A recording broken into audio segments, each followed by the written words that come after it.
ഇപ്പോൾ ഇന്റർനെറ്റ് തുറന്ന ഈ മെക്സിക്കോയിലുള്ള ഡ്രഗ് കാർട്ടൽസിന്റെ സിവിൽ വാറും അവർ തമ്മിലുള്ള യുദ്ധവും അടിപിടിയും ഒക്കെയാണ്. ഡ്രഗ് കാർട്ടൽസിന്റെ പ്രശ്നം ഒരു സൈഡ്, ഇക്കൊല്ലം വേൾഡ് കപ്പ് വരുന്നുണ്ട്. അപ്പോൾ ഈ ഫുട്ബോൾ ഫാൻസിന്റെ പ്രശ്നം ഇതിൻ്റെ ഇടയിൽ എങ്ങനെ ഫുട്ബോൾ കളിക്കാൻ പറ്റും എന്നാണ്. അപ്പോൾ അതിൻ്റെ ഒരു മീം ഞാൻ ഇങ്ങനെ സ്റ്റോറി ആയിട്ട് ഇട്ടപ്പോൾ കുറേ പേരൊന്നുമില്ല, ഒരു 4-5 പേര് മെസ്സേജ് ആയിട്ട് അയച്ചിട്ടുണ്ടായിരുന്നു.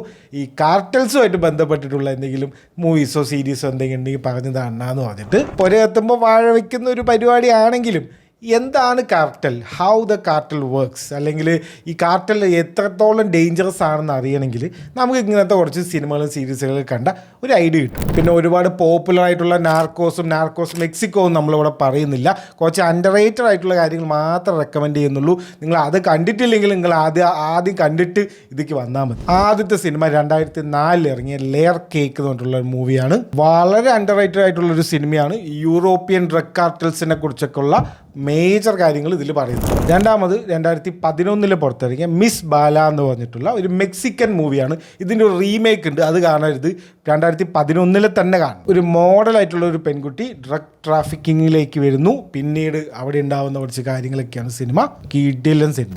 മൂന്നാമത് എൻ്റെ വൺ ഓഫ് ദ ഫേവറേറ്റ് മൂവിയാണ് 2015 നമ്മുടെ ഡെനി വില്ലനോവ് ഡയറക്റ്റ് ചെയ്ത സിക്കാരിയോ. അതിലൊരു സീനുണ്ട് മോനെ, എല്ലാവരും കൂടെ ഒരു മെക്സിക്കോ ബോർഡർ കടന്ന് മെക്സിക്കോയിലേക്ക് എൻ്റർ ചെയ്യുന്നൊരു സീന്.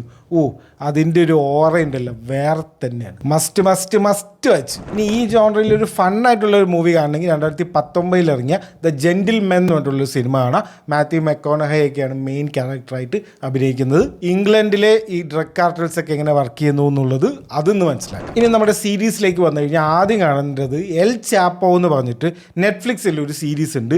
ഈ നാർക്കോസ് വന്നതുകൊണ്ട് ഇത് അങ്ങോട്ട് ആരും ശ്രദ്ധിക്കാറില്ല.